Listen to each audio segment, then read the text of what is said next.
Thursday night. It's 8:30, and that can mean only one thing. It's time for the Third and Long podcast. We've got a full group of hosts with us today. So I'm here with Ollie, Shane, and Phil. How are you boys tonight? All right, Ty. I'm grand. It's been a long week, but it's been a long week that I've been specifically looking for this evening. A lot of stuff to get through that we didn't get to cover on Monday that we're going to talk about tonight. Oh my God, there is so much stuff to go through.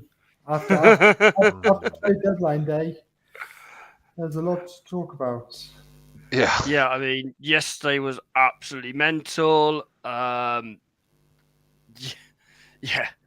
absolutely mental yesterday. Well, I mean, we've got so much to go through. I say we just jump in with Monday night. Let's start with Monday night. Quick, before we start, right? Do you think it'd be a good idea? You know, like we get in the UK with like transfer deadline day on Sky Sports, with like Jim White, you know, and out at all the that work with the NFL at all. This podcast has been campaigning to get Jim White on for trade deadline day for 2 years. What a guy! What a guy! Ages, man. Absolutely ages. Oh, so yeah, Monday Night Football. One of the most boring first halves of football I've ever seen. It was just two really bad teams playing a game. Yeah, it was two really bad teams with a couple of bright sparks on offense that didn't really show up until the second half. Exactly. I think missing Jamar Chase was a bigger story than what everyone else think it was going to be. I mean, they had an offensive tackle out as well. They have elevated from the practice squad to the active roster as well, Cincinnati. So it showed. Yeah. I've seen a stat. Since 2020, Joe Burrow is the most sacked NFL quarterback with 112 sacks going into this week or last week's football. Yeah, he missed 6 weeks of 2012. Yeah, 2020. Ridiculous. You know, they've got Evening John. They really have to sort this offensive line out and give this guy more time because he is a very, very good quarterback and he's going to end up like Dan Marino. He's going to be this generation's Dan Marino. Yeah. Have all this talent and literally probably win a ring at the end of his career kind of thing, like Dan Marino did. I think it's going to be like that. Dan Marino never won a ring. Oh, no, he didn't, did he? No, because the closest he got was in '84 where he got his ass handed to him by a superior quarterback. Why would you engage him? Why would you even do it? You know what he's like. Apparently, we need to get back to Shane. Oh, Georgie, thank you, boy. I appreciate that. This isn't all about me, but like I said, I appreciate that. The gentlemen know a lot more than I do. I really should stop playing with this football. But this is American football. It's not soccer ball, so it's all good. Yeah, I mean, Cincinnati have got a lot of issues around it. It is a problem, I think. It really is, isn't it? They've really got to sort these problems out. Their defense isn't firing like it did last season. Their offensive line is still a bit of a turnstile. Yeah. And the thing that really blows my mind about their offensive line is that they have invested. Like they invested in the off-season. I mean, it was on paper addressed. They made some really big moves, and we talked about it Monday night when we said about like the Bengals is stats playing Monday night games or primetime games, and it's not particularly a good read. And we all laughed it off and went, well, it's road primetime games. Sorry, road primetime games. And we universally was like, oh well, that'll end tonight against the Browns because come on, lol, it's the Browns. But yeah, they were just completely smashed. It was actually painful. It was like watching. It was like Burrow turned into Zach Wilson. It was quite terrifying to watch, and I really rate Zach Burrow. Wilson wished he looked like he did. Joe Burrow did on Monday night. Oh. So Shane, you're being told to get back to work. I'm on my break. Leave me alone. I'm just happy that the Browns done us a favour personally because I thought, as badly as the Browns have been playing this season, I thought the Bengals would put up, and put some points on them, but they put some points, just not enough. I'm laughing. Oh my god! Imagine they remake Ace Ventura in Cincinnati. I mean, it said something like Cleveland aren't a good team this year. I mean, yeah, they've been battered and bruised on and off the pitch, and yet they still had nearly 3 scores on Cincinnati, and it is so poor. It really is on that one. Cincinnati didn't show up on Monday night. They just didn't. No, Yeah. they didn't. Their heads were still in Cincinnati. Yeah, I mean, even Evan McPherson was missing kicks, and that's unlike that team. Yes. Evan McPherson is Mr. Reliable. He missed 2 kicks on Monday night, which is very unlike him. There has been some sad news this week. Yes, unfortunately. We have lost 3 iconic figures of the game, especially the late great John McVeigh. Yes. And the only punter who ever is in the Hall of Fame, which is Ray Guy, and obviously the Adam Zimmer, who is the son of Mike Zimmer, who was the former Vikings head coach. And I believe he was working as a consultant for the Bengals this year. Yeah, he was working part of the Bengals this year. I mean, it is sad. He's 38. Yeah, I know. That is so young. That's young. That's younger than 2 of the hosts on this show. I'm one of them. Sorry. It is sad. I mean, John McVeigh was 91, so he had really good life.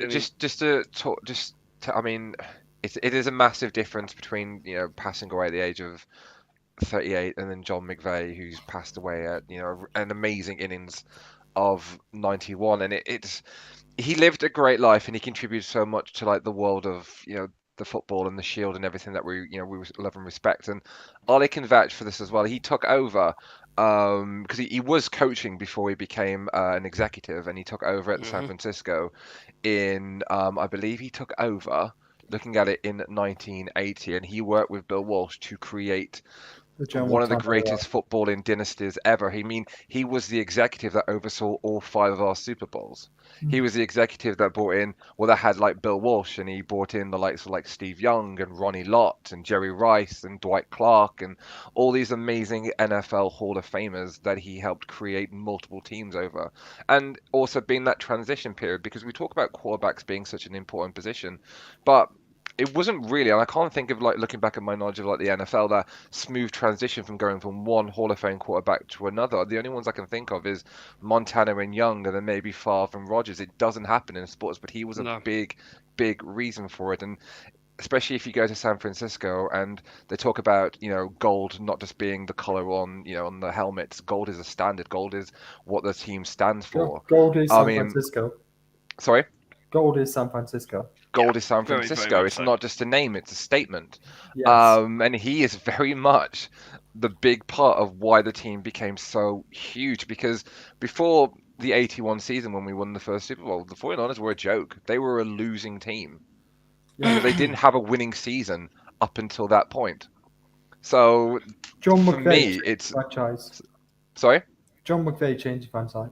He did massively, and I think that's what I'm trying to get to the crux of it. And his family have gone on to do great things. I mean, his son, who grew up in the Bay, he was the youngest hired NFL coach at the age of 30, and he just won a Super Bowl this year with the Rams. But it's just such a huge loss, but something that should be very celebrated because he brought so much to the game. And I know in the grand scheme of things, dying or passing away at 91 isn't the same as others that we've lost this week. It was just something that was just like, wow, I can't believe that's a piece of our history that's coming. It's like the Queen going, it's like it was expected, but now it's happened, and you go, oh wow, we can reflect. Yeah, I mean, we lost Roy Guy. This was announced by his sister early on today. The only punter that's in the Hall of Fame. His career, I mean, he's a 3-time Super Bowl champion. He's a 6-time All-Pro. 2nd team All-Pro. He's been to the Pro Bowl 7 times. Golden Toe. He's in the 70s All-Decades team, the 75th anniversary team, the 100th anniversary team. His punting yards was nearly 45,000 yards for just over 1,000 punts. Yeah. The longest punt was 74 yards. That's massive. 74 yards in like the 60s and 70s. No, in the 70s. is monstrous. Yeah. Absolutely monstrous. And he was I with mean- the black and gold, I mean- Oakland and Los Angeles Raiders all his career. No punter 74 yards even now. Yeah. No. So they have that massive leg. Is absolutely monstrous. And I hope Las Vegas honour them this weekend. I don't think they're at home. I think it might be. I think they're next weekend. They're at home actually. They're in Jacksonville this week. Yeah. So hopefully they'll honour him next week in Las Vegas because, not only that, he's a punter and he's made the Hall of Fame, but his career was superb. He's 3-time Super Bowl champion for crying out loud as well. Yeah. I mean, I'm guessing he went into the Hall of Fame as a Raider as well. Yeah, Yes. he's gone as a Raider. I am fond of the Raiders. What they are really good at doing is honouring their own. I mean, once you wear the black, you're black for life. It's so I wouldn't be surprised if it gets mentioned this weekend, but definitely at their next home game. Yeah, And most of course- definitely. And of course, Adam Zimmer, son of Mike Zimmer, was the Vikings DC last year. He was the Bengals coordinator, and 38 is so incredibly young. Yeah. Yeah, it is Weird. so sad. And we wish all their families all the best. Our thoughts and prayers are sent to all three of your families because no matter what age you lose someone, it's hard, it's terrible, and it's heartbreaking. We do pay our deepest respects to you.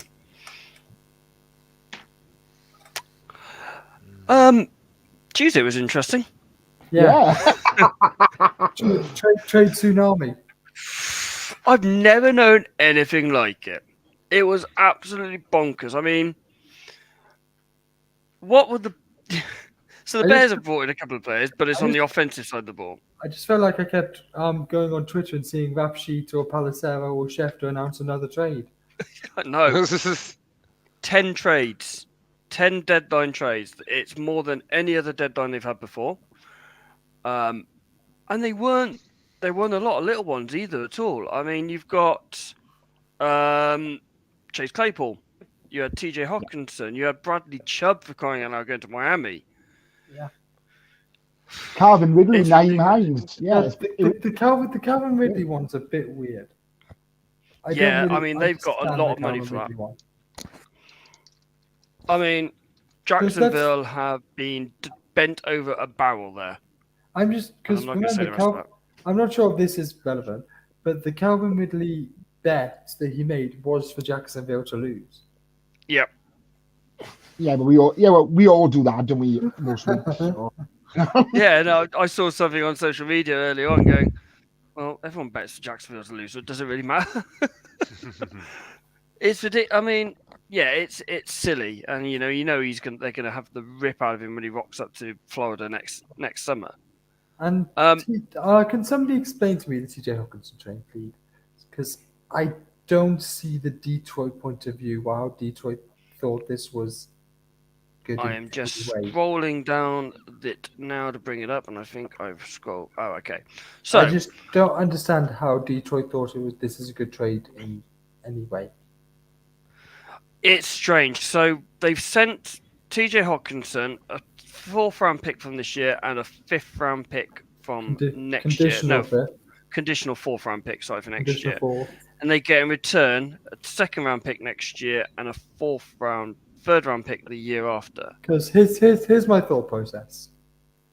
So the Vikings are probably going to do well this season. Yep. Detroit are probably going to have a top 5 pick next season. Easily. So in my opinion, that 3rd and 4th round pick is very similar. Yeah, there's not a lot of swing in that one. And even the 2nd-round pick's going to be a late 2nd round.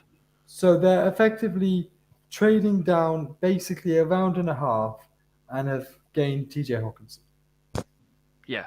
And obviously they lost Irv Smith, which is the reason why they've traded up for him. Irv Smith's probably gone for the season's 8 to 10 weeks, they reckon. So season's over near enough. But TJ Hawkinson's a better tight end than Irv Smith, in my opinion. And I like Irv Smith. TJ Hawkins is the 3rd ranked tight end in the fantasy football at the minute. And he plays for Detroit, where he played for Detroit. Yeah, If you remember, the Lions were, banging the points on the board up until fairly recently. They were the highest scoring offense, and he was a big part of that. yeah. It's mad. They've now taken one of the major weapons that Jared Goff relied on. Okay, they've got Amon-Ra St. Brown, and they've got the 2 running backs, but they don't have a lot much else in that. It's really strange, and they've not only that, it's gone to the divisional rival, someone you're going to have to play twice a year.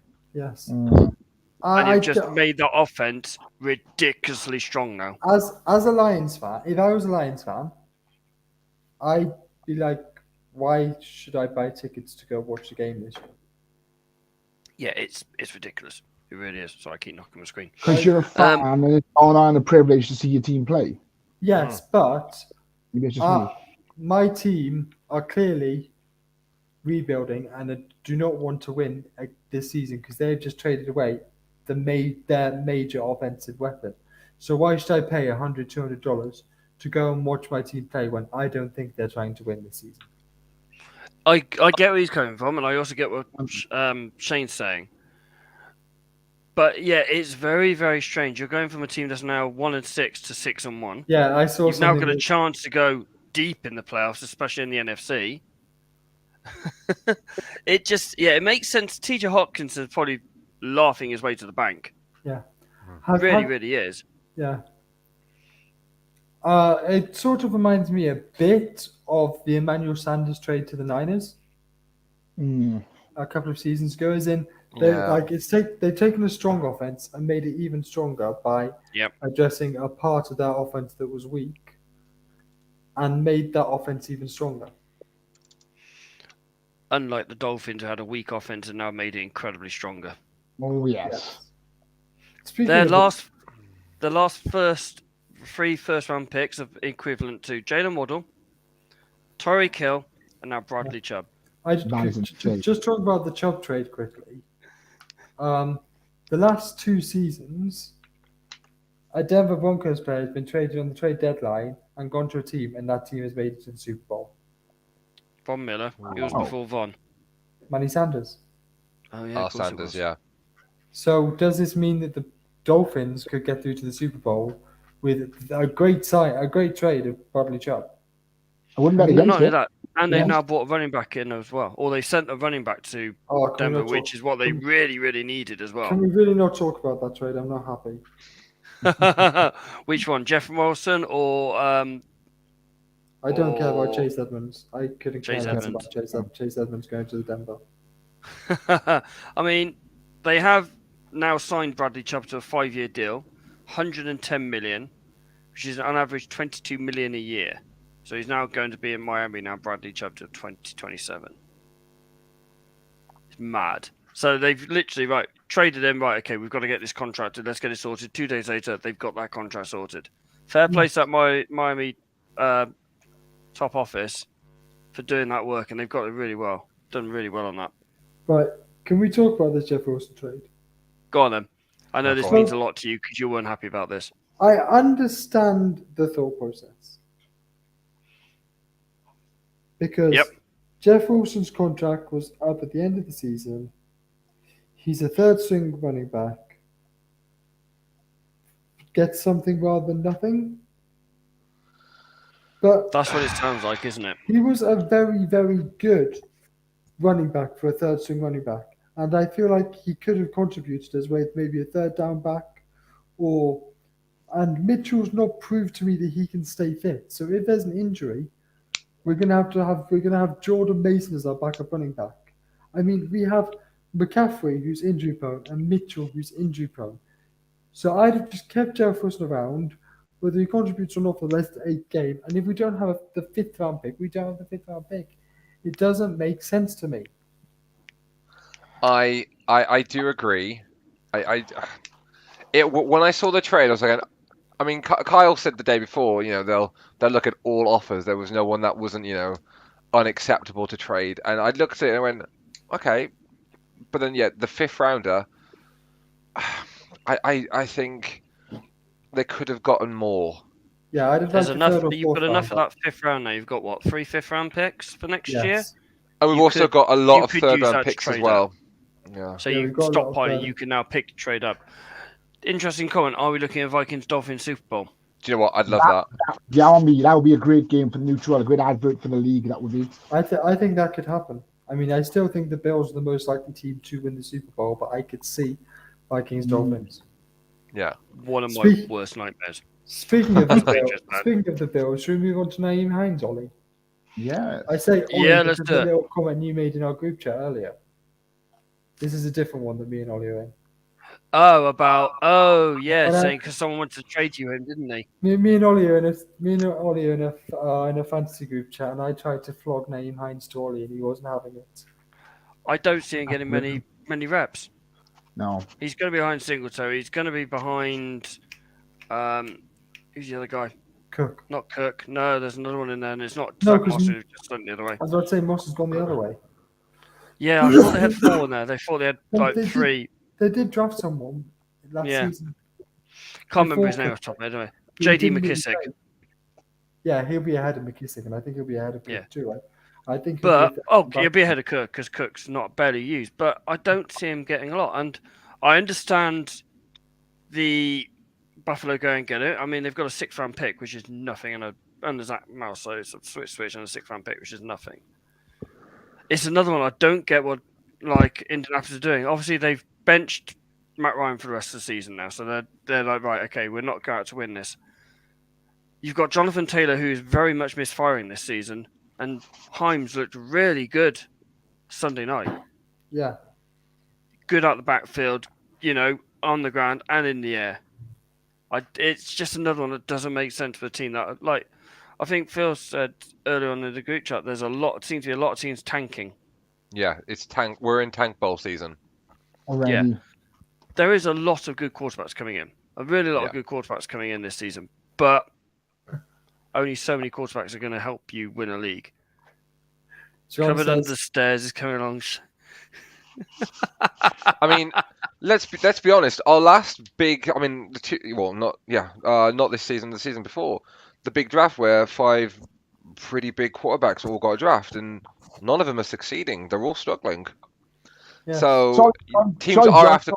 Go on. Let me just reply to John really quickly because I've got 7 minutes, and then everybody can just carry on. John, I don't have the luxury of having normal jobs with normal time scales like the boys do. So I got to do. What? Excuse, Shano, I'm sorry, mate. What is that supposed to mean? I'm on permanent call all the time.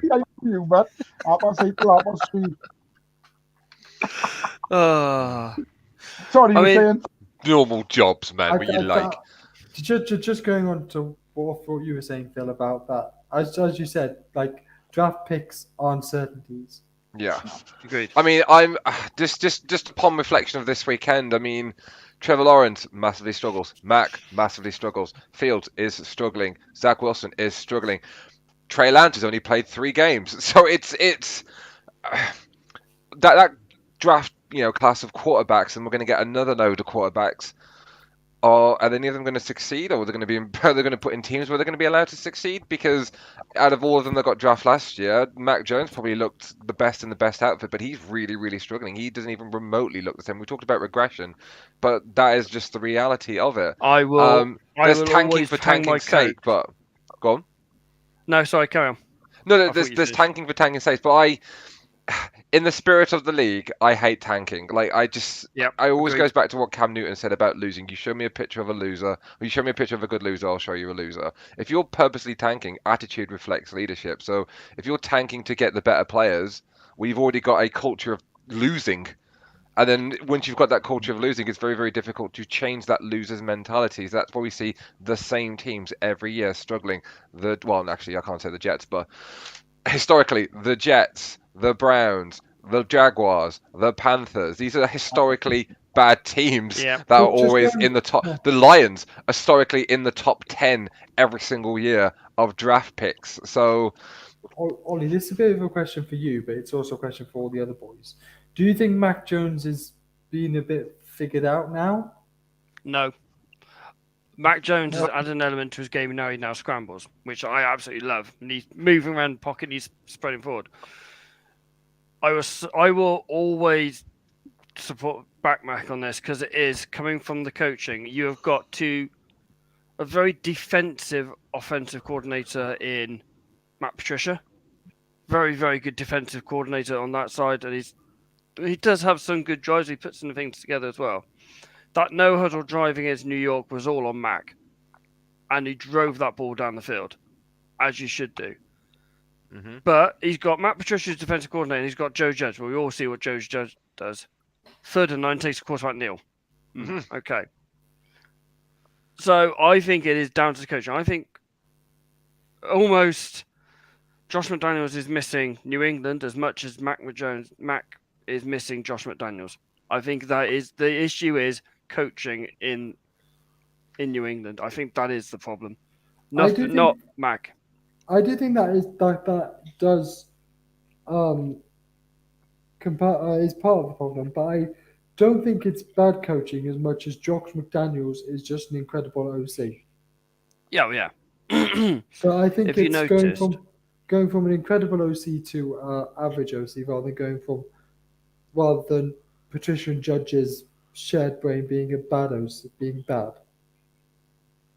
And John just come up saying, I don't think the O-line in New England looks as good as last year. So Mac looks worse this time round. But John, he is spot on. Think about how much time Zappi was having to throw the ball when they were protecting for Zappi. Zappi had twice the amount of time. Yeah. Not only that, but Mac Jones likes the RPO, likes that run play option because it gives him the time.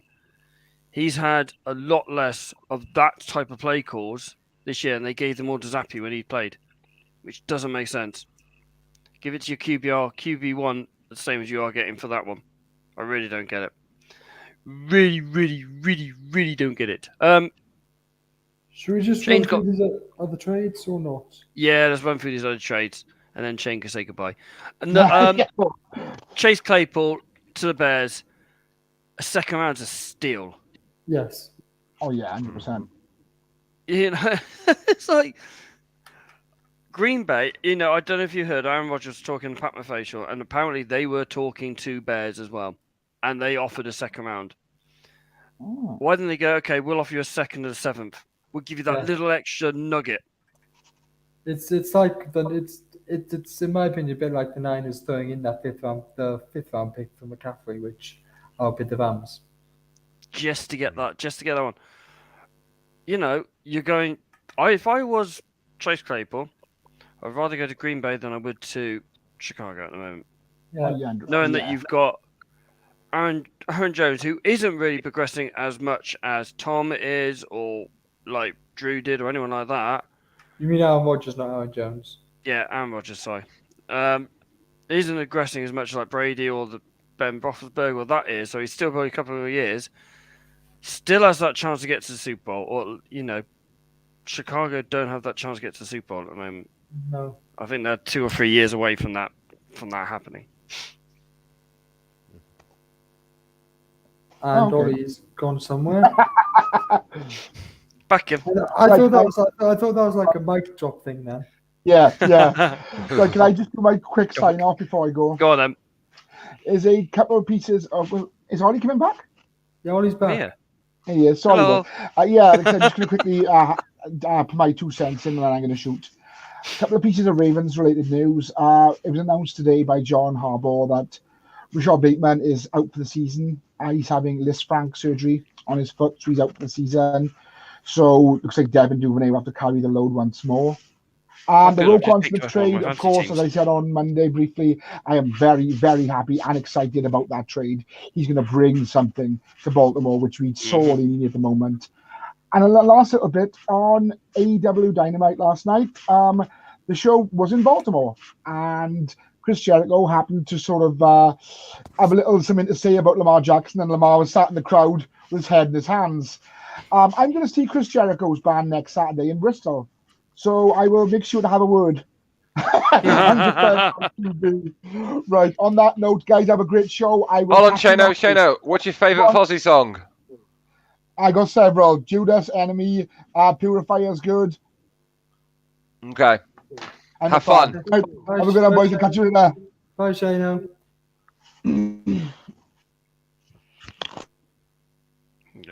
Okay, and then there were a few other trades which are a bit I don't want to say irrelevant, but were not as headline graphic. Quieter. There's a few cornerbacks floating around, wasn't there? Such as the Bills safety, whose name I'm forgetting.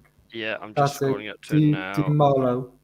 Yeah. A 7th round pick. Yeah. The Falcons acquired a cornerback, didn't they? Chiefs Fenton.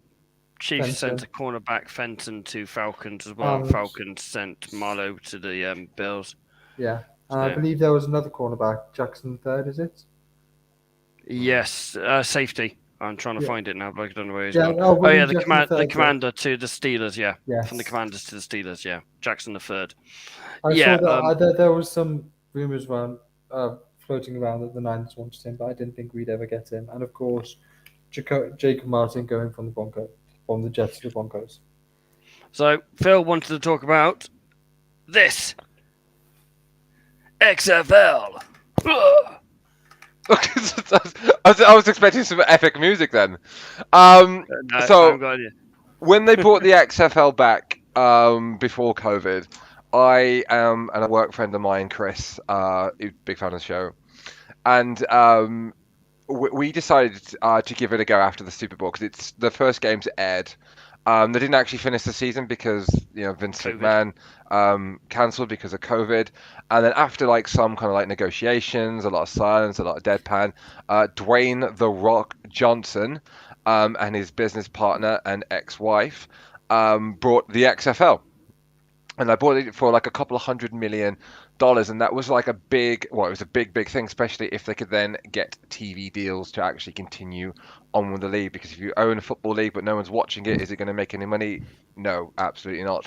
But they're revamping it, and it's going to come back in the 2023 season. There's been some changes to some of the teams. There's going to be 8 teams in particular. Am I right in just naming them out? Go Orlando. Yeah. All right, so the former Dallas Renegades, who I still have my jersey for, have now been renamed to the Arlington Renegades. So they're still a Texas-based team. They just got a different name. We're going to have the DC Defenders. Which is almost the Houston... the name as the Washington Commanders. I just like to put that out there. What was that, sorry? That's almost as bad a name as the Washington Commanders. It was almost... Washington almost got called the Defenders. It was one of the options, wasn't it? Yeah. So the DC Defenders are going to be coached by Reggie Barlow, who played 8 seasons with the Jacksonville Jaguars, the Raiders, and the Bucks as a receiver and a kick punter. Houston Roughnecks, coached by Wade Phillips. He's quite an older coach. Well, Wade Phillips like the ex-DC of the Rams? Yep. Yeah, absolutely.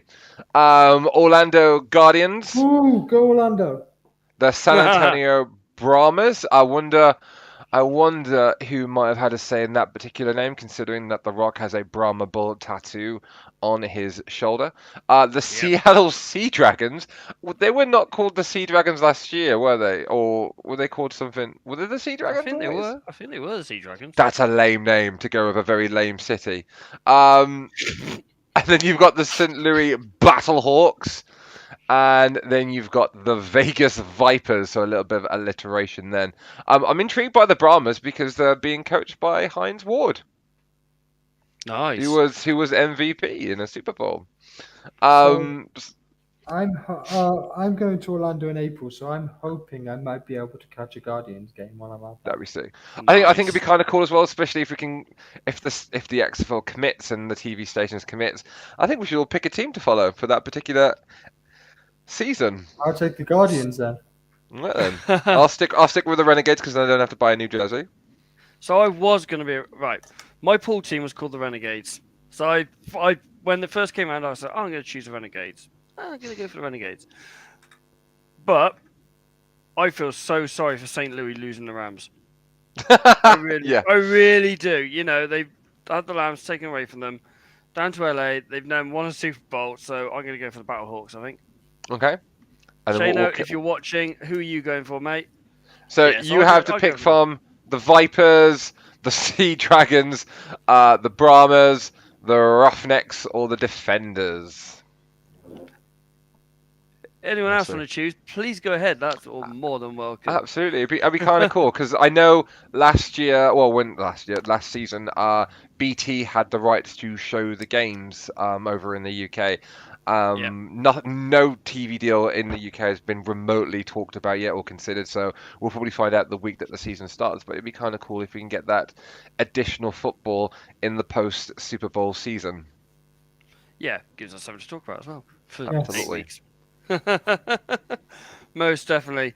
It is time for Player of the Week. As he's left us, we'll talk about his player first. Mr. Philadelphia, AJ So Brown. John said he wants the Vipers. Keep it Yeah, in that's Vegas. fine. I'm guessing that's meant to be a snake. Yes, Yeah, it is. like a Viper. So yeah, Shane's taken AJ Brown this week. 6 catches from 10 targets, 156 yards and 3 touchdowns. Now, All in the first half. I missed this because I was on my way back from London, from Wembley to Paddington. So I sort of got home when there was about 2 minutes to go in the second quarter. So I missed all of AJ Brown's touchdowns. I've seen like the highlights of it, and he was unplayable that game. When they say the targets, 2 of them was like Jalen Hurts throwing the ball away in his general direction. So it's whee! It's like AJ Brown going, yeah, I ain't getting that one. It's one of them, and the other 2, they were one of each, not quite there and almost there and all that. I'm going to quote my friend Jack. He didn't say this about this guy, but he said it quite a few times about other people. Jalen Hurts was literally just yeeting it downfield, and AJ Brown go and get it. Yeah, there's a few quarterbacks who have a few wide receivers, or their wide receiver who they can do that. So you had Rodgers with Adams last year. You had Mahomes and now Tua with Hill. Yeah, and yours, Tua, Hill. I'm going to say Garoppolo and Debo, and I'm going to say Stafford and Cup. And now it looks like we have Hurts and Brown who can just yeet it downfield. And I think you will have a point where you'll have Mack and Tyreek Fulton. Yeah. Because Jacoby's that little slot receiver, Ollie, if that's what you have to tell yourself to sleep at night, you can. Yes, I do. All right. Go on. As we're there this weekend, let's talk about Phil's. ETN. I was having a proper mess about with Ollie a couple of days ago when he was asking me, because I originally said I was going to pick. Was it Zach Wilson? And he was the one that I said, yeah, and you were like, really? And I was like, no, okay, because I the one that I suggested or I nominated is going to be taken by Mr. Hope, because I missed. I was getting it. Because we missed half the games, all the early games on Sunday because we're at the NFL London. I think I said I wanted my player about halfway through the second quarter, didn't I? No, I think I called it. I think me and Kelly said, Ollie's taking that player. We were at the game, and it was a very nothing game for the majority of the quarters. And yes, even though the Jaguars lost, there was just something about Travis Etienne that after the first couple of carries, it was just so all-consuming, because every time he got the ball, every time he was running down the field, you just felt the stadium just like get up off their seat. I mean, he was ridiculously exciting. Whenever he took the ball, I felt like something could happen. Yeah, absolutely. Exactly. I mean, he was their offense. I mean, he was their offense. So on Sunday against Broncos, a losing effort, he scored his career high in the NFL. I mean, he's only like a couple of games into it with 156 yards. He averaged 6.5. He got 1 touchdown, and his longest was 49 yards. I mean, he was electric. I mean, and even the post-game kind of like hype packages on the videos, he was there. He was prominent.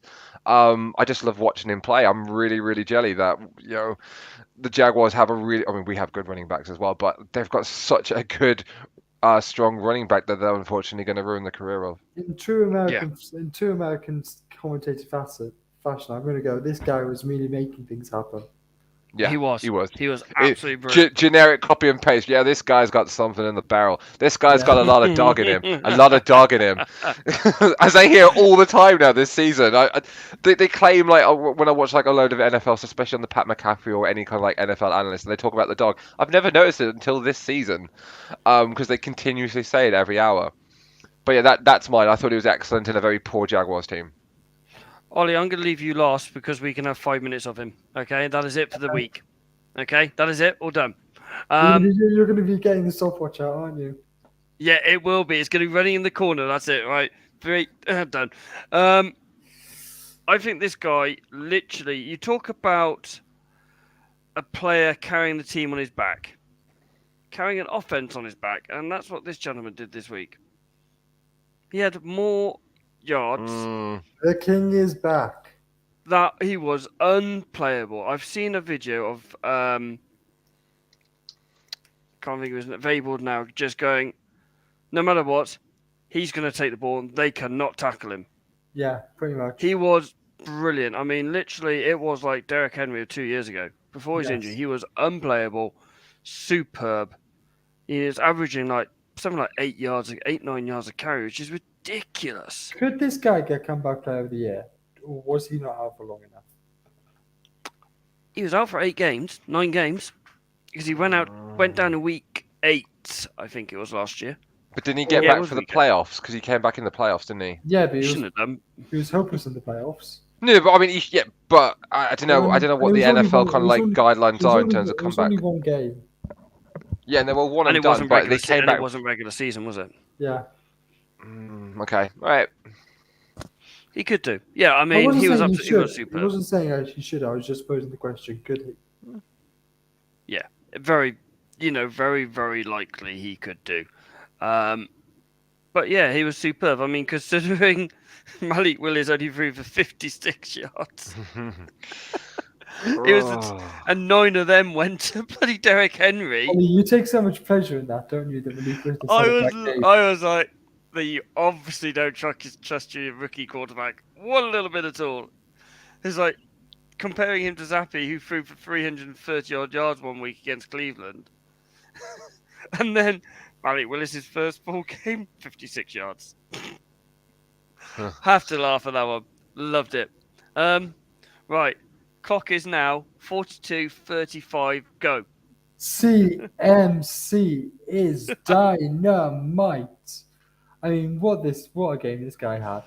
3 more touchdown passes than Derek Carr. Rushed more touchdowns than Jonathan Taylor, and caught more touchdowns than Justin Jefferson. I mean, he can throw, he can catch, he can rush. 1 passing touchdown for 34 yards.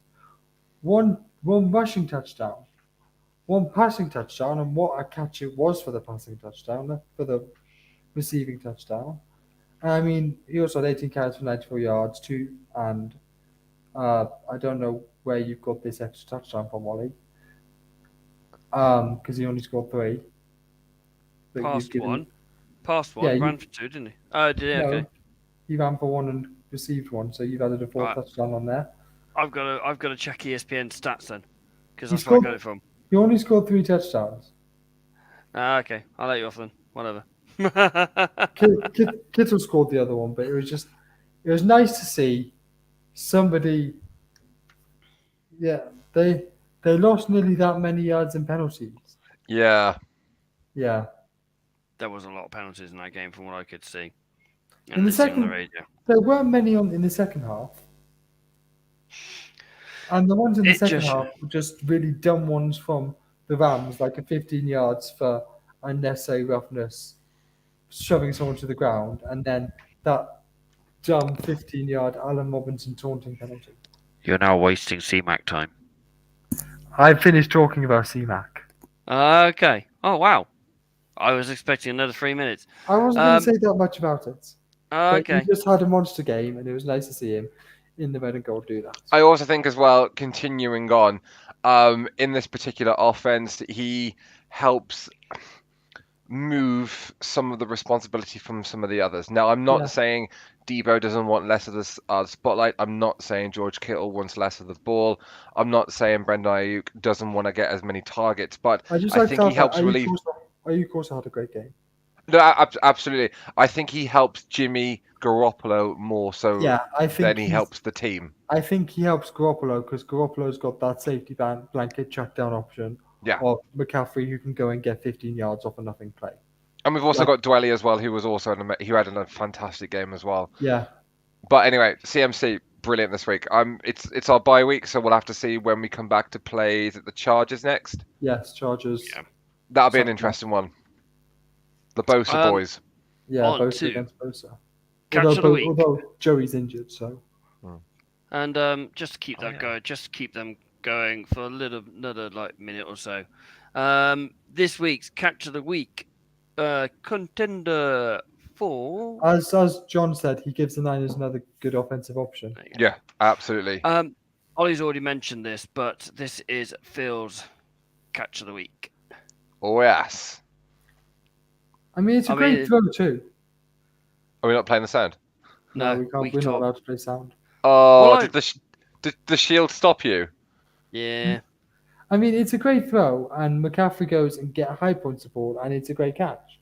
What I like about it is McCaffrey waits. Yeah. If you watch him, he comes out into the help me out here, Phil. I can't remember the position he goes into. He goes and then into notices it, and then goes. So he makes a late break into it. I don't think it's a wait as much as my quarterback's in trouble. I need to get open. Yeah. I've nominated this for Shane because he didn't come back to me. So this is Shane's catch week. It is Romeo Dobbs' 720 turn in the air to catch. Oh yes. Yes. Great catch. I love this. I mean, not only that, but he literally where's the ball? Oh, there it is. Yeah. He's done a 720-degree turn 360. and still brings it down. I think he went around twice. We'll say 720. Ollie, can you play it? Can you play it again? Because I just want to see it again. Yep. So Aaron drops back. I mean, Aaron's not had any target, and he's been very critical of his wide receivers this season. Yep. And he brought that down really well. It's an underthrown ball, isn't it, by Rodgers? Yeah. Really? Oh, That's literally him throwing it and going YOLO and hoping someone's on the end of it. Yeah. Oh crap! It's a bit of a yeet downfield, really, isn't it? Yeah. Yep. Which is an Aaron Rodgers special. I mean, let's be honest. How many times has he done that in a game? He didn't do it at London. Hey. So as soon as this happened, Ollie called it. Yeah. As soon as this happened, I was like, "This is my catch of the week." The pace that ball was fired DeAndre Hopkins just sticking out a mitt, and as OC would say, grabs. Yeah, I mean that ball was fired at him as well. It wasn't a little touch pass. That was like you're having this at 200 miles an hour. Stunk. Bloody hell. I think it's one of those ones you just stick out a hand and it either sticks or it doesn't. Yeah. But it was an incredible catch, and Ollie's probably gone for a Patriots catch. No, you know I've gone for, and it's not Patriots. I can't remember who you've gone for. The catch that really should have won the game, but he took his helmet off. Oh, okay. I love PJ Walker's moving in this. It's brilliant to get out of trouble. And then DJ Moore is like under two men. I mean, he took his helmet out the bound, so it shouldn't have been penalised for that anyway. No, you can't take your helmet off anywhere. Yeah, you can't take it off unless you're off the field. I think you're allowed to take it if you're off the pitch. No, yeah. I think it has to be on the sideline when you're allowed to take your helmet off. I've seen it. Yeah, but the thing is, I've seen it taking. I've seen people take it off the field, like quarterbacks take it off the field when the play's still going. It's like, really? But it's a harsh penalty. It was a great catch. It was under duress from two Falcons players, and it was over his shoulder. And it was like, yeah, I've got this. I do think it was a good catch, but I do think it was the throw that made it. Yeah, it really is. PJ Walker put it in a position where DJ Moore was the only one that could catch it. Exactly. Mr. Phil, do you have This Week in Football? I do. I missed this last week. I apologise. So obviously, I wanted to keep it relevant. I've found three really, really big moments in history. Okay, then. So, this week in professional football history, in 1943 was the last scoreless tie in the NFL. It was Detroit Lions 0, the New York Giants 0. That was the last time we had a scoreless game in the NFL, 1943. We're nearly coming up to 80 years of it. Wow. Then, in 1957, in this week in football history, the NFL record crowd of 102,368 fans were in attendance to watch the San Francisco 49ers take on the Rams in Los Angeles. And this is probably the most important news ever. Wait, Phil. I've got a question. Okay, about the then. last one. Was it totally red and gold like it was at the weekend? Do you know what? I wanted to believe that, but also in black and white color as well. And this is probably the biggest. I mean, I had to look it up, and I've done some additional research into it as well, just to actually get my head around this. But did you know, gents, that it was this week in NFL history where President Lyndon B. Johnson signs the antitrust immunity to the AFL and the NFL merger? This week in NFL history, it became legalized that the merger between the two different football leagues became one and became the National Football League, which we love and support to this very day. To this very day. That is insane. That is absolutely insane. And then, gave birth to the Super Bowl era of the NFL. So I think that was really impressive. John, I'm not sure if you can get taunting for taunting the crowd. That's an interesting one. I do like the now understanding. I mean, I know it's had to take like a season to get really into it, but like the taunting rule that you can taunt, you just can't do it directly in the person's face. I hate the taunting rule. Like Alan Robinson did. Really. Yeah, I mean, last year I was like, this is the no fun league, but seeing it this year, it's going.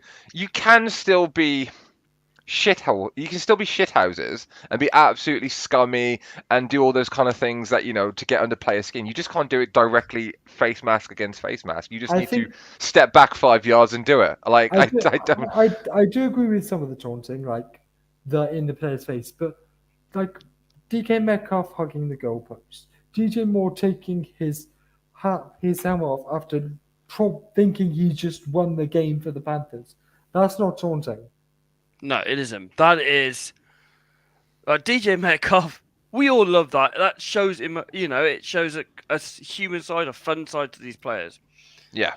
DJ Moore was pure emotion. I've just won this game with a monster cash from my quarterback's just pretty much a Hail Mary. Yeah. Pretty much balled out, and he's had that taken. That is like, yeah, there is no flag, no penalty on the play. Blah blah blah. Let it go. There is times that they gotta have an element of humanity in there. Yeah, exactly. Phil, you've got a question. Was this the last 0-0 after overtime too? I don't know. Crap, I feel really bad now. Leave that with me, John. Leave that with me. I don't know when the overtime rule came into play in the NFL. It's crazy, isn't it? Week 9 starts in just under 3 hours this week. Love it, because the clocks, American clocks don't go back till Sunday. Also, did you know next season that the American clocks aren't changing? Really? What, at all? Yeah, at all. So for half the season, it's going to be 5 o'clock, 8:25, and 12:20. I'll be really annoyed if there's a football match I really want to watch that kicks off at 4:30. I'm pretty sure this may be wrong because I'm going off information from my sister. Okay. But she told me that Americans aren't changing their clocks from next season. That's just that just doesn't make sense whatsoever.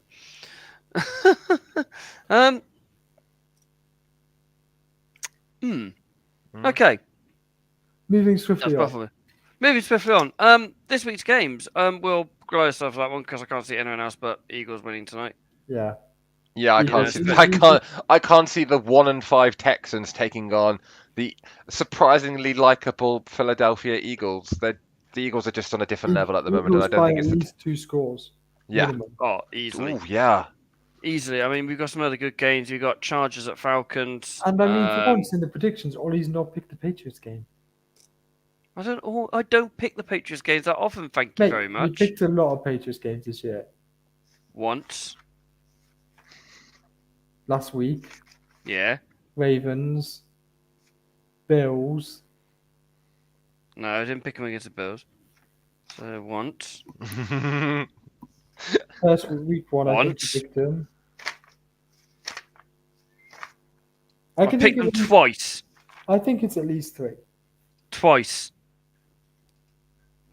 I'm going to go back for this now, but it's definitely only twice. Yeah, I mean, there are some good games. There's a few rivalry matchups. Obviously, Buffalo at New York. We've got Colts. You guys have got on a bye. Ravens have got Saints on Monday night. Titans are hosting Kansas, which should be a really good game. I mean, but it's not on Kansas Sunday Night Football, isn't it? So that's going to be a good game. Kansas are hosting Tennessee, actually. Yeah, that's it. Sorry, apologies, wrong way around. I am reading it. LA Rams have got a good bounce back game against Tampa Bay. I think that'll be a really good game.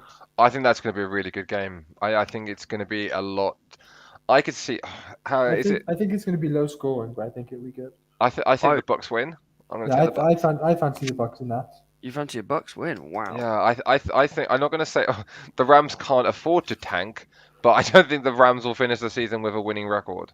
Do the Tanks have enough draft picks to tank? They've got No. no first rounders. I'm pretty sure they were selling T-shirts that said "fuck those fuck those picks." Yeah. I think I think Miami Dolphins are doing that route now, aren't they? Well, Yeah. it's Man, I think the Niners are too, to be honest. yeah. Well, we don't have a first and we don't have 1 and 2 this year, but we get them all back next year. So, Yeah, that's true. but then we're pretty stacked going in. Anyway, it doesn't matter. The season's not over. Washington, Vikings at Washington intrigues me, especially how well Washington have played the last couple of weeks. Yeah, but the Vikings are playing very well, and they look They are playing Right. very well. slightly unstoppable at the moment. Yeah. The Vikings have to have a banana sim somewhere. Banana skin. Yeah, but Can't say words. we keep saying that about Philadelphia, but they keep winning, and Kirk is playing out his skin. Jefferson's playing well despite not scoring touchdowns. Thielen's Cook. contributing. Cook. TJ Hawkinson now. I mean, Cook's staying fairly healthy as Yeah. well. Cook's not playing great, but he's still contributing. I mean, So he's got 5 tutties on the season, so Yeah. he's you know, I mean, I can't see anyone but the Vikings winning this game. yeah. Fair enough. John, I can't see the Eagles losing this week. They're playing the Texans, for heaven's sake. Can I ask a question? Jaguars Raiders. Yeah, that's. I know Ollie's got that in the predictions, and that's I one have I'm got stru- that. That's The one I'm predictions struggling to call. are below. So, Shano's leading the way, which is like really, really, really strange. So we start with change. Shall we start with change predictions? Yep, let's start with Shane. So he has gone Buffalo, KC, LA, and Jacksonville Jaguars. Sorry, John. Raiders first win of the season. Love it. I've clicked the button too many times. Yeah, Raiders first win of the season. This week, yeah, they've already won one, haven't they? You've won 2. They've Yeah. won 2. Yeah. Yeah, they are on 2. Yes. I Didn't think they beat Ra- I- I they think- beat I the think- Broncos? I think John means Raiders' first win, where we're predicting them to win or lose. Possibly, yeah. So we all go for Jacksonville just to make a LA win. I mean, they beat the Broncos. They beat the Broncos and the Texans. So So yeah, Shane's on 22 out of 36. I'm on 21. Phil's on 15, correct? And, I don't have know what's missed 2 weeks, by the way, just to let you know. So there should be an asterisk next to my name. There's going to be an arse tricks next to your name. Here. Look at you. No, you don't get an asterisk. It's your own fault. You've put them in. You put them in. Yeah. You've still submitted your pick. Just because they're not on the podcast doesn't mean they're not submitted. And Ollie's in literally a different time zone at the moment. Yeah. On 11. He seriously needs to pull something out your bag. He's not doing very well in the Predictor League on Facebook either, mate. Well, at least I beat Tom last week. That's true. That's your main aim in life, isn't it? Well, when we put in the same conference, yeah. I mean, I'm in the same conference as Kelly too, but I'm not Yeah. going to play her. Ollie, would you like to go first? As you're like going, Kelly's gone. Bills, Falcons, Jags, and Chiefs. I'm going to go Bills. Yep. I'm going to go LA. I'm going to back Vegas. And Is I'll that take so? It get more likely for John. Yeah. And I'll take the Chiefs.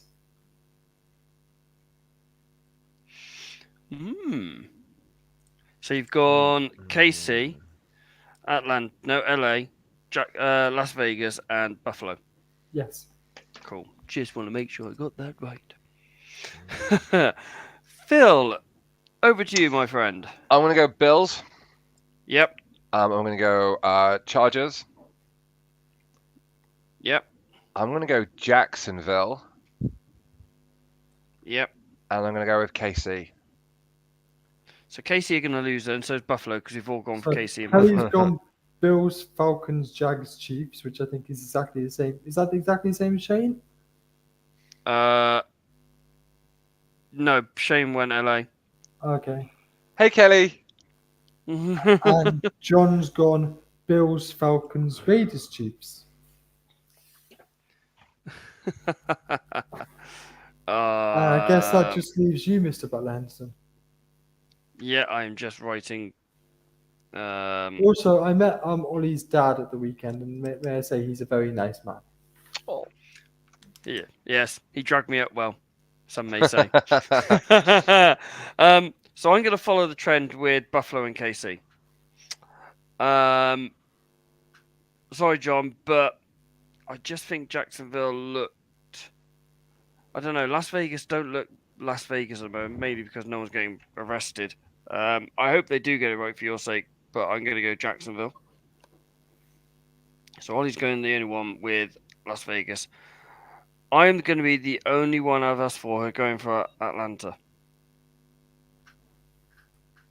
I think Falcons looked really good against Carolina last week in places. Mariota's playing well. The rushing game's going I wonder well. what Kelly's this face is for. Probably about my dad. Or dragging me up. And LA have got a lot of Injuries, of injuries, especially now Keenan Allen's not going to be back. And JC Jackson's a massive loss for them in the secondary because it puts a lot of pressure on Darwin James.